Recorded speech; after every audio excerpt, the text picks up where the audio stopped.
અમારી YouTube channel Gujarat સમુદાયમાં આપનું સ્વાગત છે।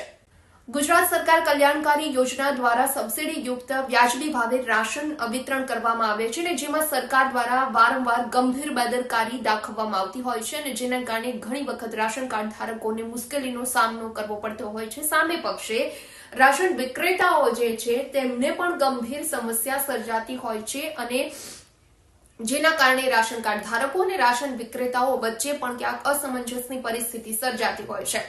આ વખતે જ રાજ્ય સરકાર દ્વારા જે ફેબ્રુઆરી માસનું રાશન વિતરણ કરવામાં આવનાર છે તેમાં 50% જેટલી તુવેર દાળનો જથ્થો પહોંચાડવામાં નથી આવ્યો।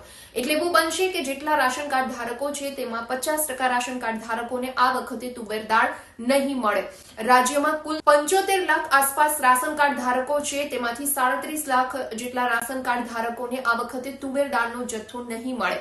આવી તો અનેક વખત ઘટનાઓ સામે આવતી જ હોય છે। રાજ્ય સરકારની આવી રાશન વિતરણમાં વારંવાર ગંભીર જો બેદરકારી સામે આવતી હોય છે ત્યારે ફરી એક વખત આવી જ ઘટના હવે સામે આવી છે।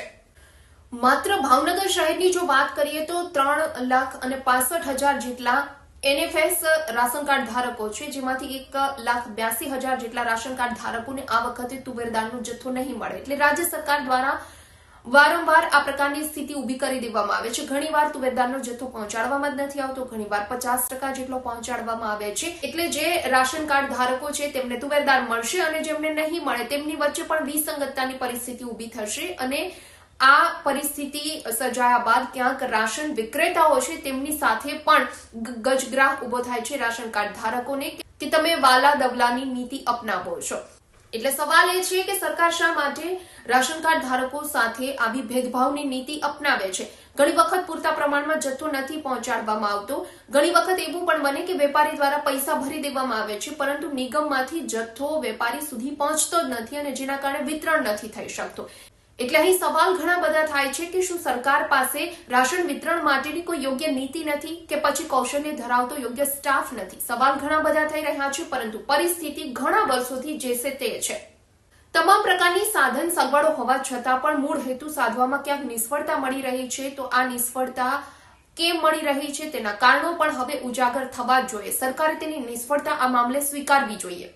ગરીબો સુધી તેના હકનું અનાજ, કઠોળ, તેલ, ખાંડ, નમક શા માટે નથી પહોંચતું એ મામલે પણ સરકારે ખુલાસા કરવા રહ્યા। ગરીબ પ્રજા આ બાબતમાં પીસાતી જઈ રહી છે અને જે રાશન કાર્ડ વિક્રેતાઓ છે એટલે કે વિતરણ કરતા જે વેપારીઓ છે તે પણ અનેક વખત યાતનાઓ ભોગવી રહ્યા છે। આ સિવાય પણ ઘણી વખત રાશન કાર્ડ મામલે મોટા પાયે ભ્રષ્ટાચાર ની વાત પણ સામે આવતી હોય છે। આ મામલે પણ સરકાર કોઈ ઠોસ કાર્યવાહી હજુ સુધી નથી કરી શકી અને જેના કારણે રાજ્ય સરકાર તરફથી જે ખરેખર આ મામલે બજેટ ફાળવવામાં આવે છે, જે જથ્થો ઉપરથી ફાળવવામાં આવે છે એટલો જથ્થો ગરીબો સુધી પહોંચતો નથી। ગરીબોના હકનું અનાજ ક્યાંક બારોબાર સગે વગે થઈ જતું હોવાની ઘટનાઓ પણ આપણા માટે નવી નથી।